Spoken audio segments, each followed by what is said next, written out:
So here's a pretty interesting story. It's about how Republicans are getting worried. Specifically, it appears a Republican elected official, GOP elected representatives in the Senate, are getting worried that fiscal conservatism is losing its rallying cry, which means that basically the whole fiscal conservative ideology is kind of losing its steam amongst the American people.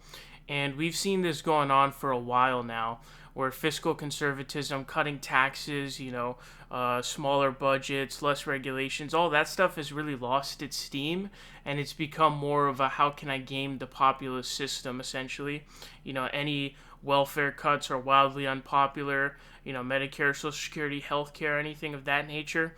And especially currently at this time during COVID, as we know, direct cash payments are very, very popular, right? This is not common in American history. So this is a good time for that. But this is something that's been going on for a while, honestly. It's kind of the Milo Yiannopoulos Ben Shapiro split, I think, was a really good example of this. They kind of went to a head on this because Ben Shapiro was basically like, he was mad that Milo Yiannopoulos was saying that constitutional conservatism was dead, and Milo Yiannopoulos represented this new weird, like, anti-SJW, bizarre troll type of thing.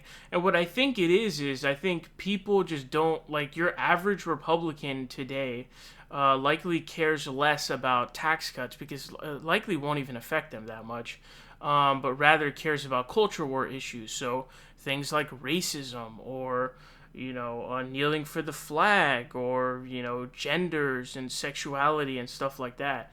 Those are things that take precedence way over any of the other stuff.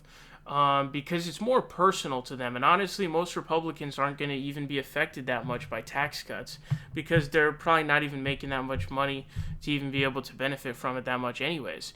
And that's more personal to them. It's more in proximity to them. So it takes precedence. And so when you saw that Ben Shapiro-Milo Yiannopoulos split, Ben Shapiro saying, no, constitutional conservatism is alive and well and it's better than whatever you're presenting.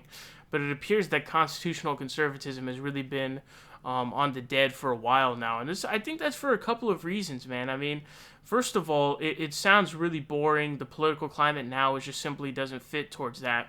But also, Republicans are never fiscally conservative. They'll just cut taxes and then not cut any spending, and then they'll give a bunch of money to the military. And so when you look at the budget deficits, I mean, it's always through the roof under Republicans. So during the capitalist boom cycle, before the bust hit, under George W. Bush, the deficits weren't too terrible. But we know that under Reagan, they were pretty high.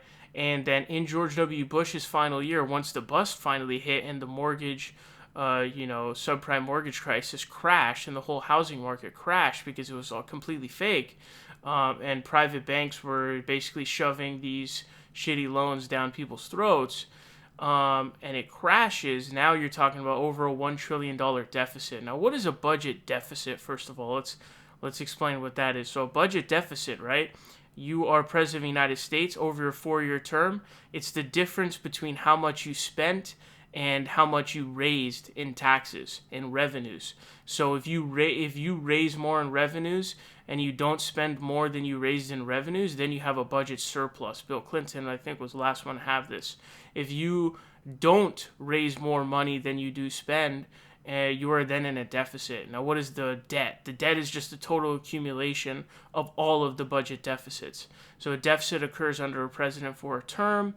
The budget debt is the total amassing of all presidents and their deficits combined. And so it was $1 trillion. So Obama has to come in with this over $1 trillion budget deficit in his first year, and then he brings it all the way down to like $400 billion in his final year. So he was getting to like mid George W. Bush numbers. And so California has been running a surplus for I think like past 2-3 years now. So clearly Democrats are actually better at managing the budget than Republicans are. But somehow there's this narrative that Democrats spend too much and Republicans are not spending enough, are good at managing the budget. I'm not really sure where that comes from. They're way worse at managing budgets.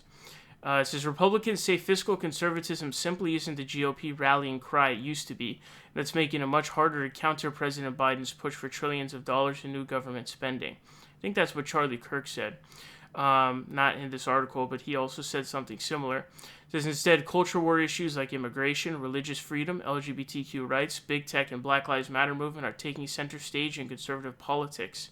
The initial shift in Republican political parties away from belt tightening coincided with the demise of the Tea Party, the dominant force in the 2010 midterm elections, and the rise of now former President Trump, who presided over an $8 trillion increase in the national debt. Donald Trump had some pretty massive budget deficits. I don't even, it's hard to even peg him down to see if he even was a fiscal conservative, quote unquote. But his deficits were pretty massive. I think they were somewhere around the 1 trillion marker every year. It says now Republicans are having a tough time generating the same outrage over Biden's multi-trillion-dollar spending agenda as they did over former President Obama's signature initiatives, the American Relief and Reinvestment Act and the Affordable Care Act, which cost far less than what Biden is proposing on infrastructure. Senate Republican Whip John Thune said, unfortunately, fiscal concerns are probably not as important to the GOP base as 10 years ago, and that Trump helped transform the party's priorities. It wasn't something that was an important issue for President Trump, and so many of our base voters align themselves with President Trump. It's almost like now debt, deficit, spending become abstract issues that a lot of folks aren't paying attention to and should be. There was a political evolution, Thune said, and the fiscal conservative that was a core tenet of the Tea Party got displaced by the more populist elements of the Republican Party. Senator Lisa Murkowski, a central player in the Senate immigration negotiations, said the party is kind of different compared to the early years of the Obama administration. Tea Party fiscal conservatism is now hard to find, she said, adding that the party base is more strongly conservative on some of the social issues. Who is the party of fiscal restraint anymore? Again, Democrats were better at managing budgets than Republicans were, so they were actually better in those ways. So Republicans are basically saying, like, man, this looks so different than before, and it is indeed true that Donald Trump has kind of been at least the catalyst in terms of the transformation of this. But no ideology is really going to last forever. You see in American history, any country's history, you see like ideologies get prominence and then die out, get prominence, die out. The fiscal conservatism thing has really been going on since the 70s, 80s, and it's been like 60 years since then, almost like 40, 50, 60 years.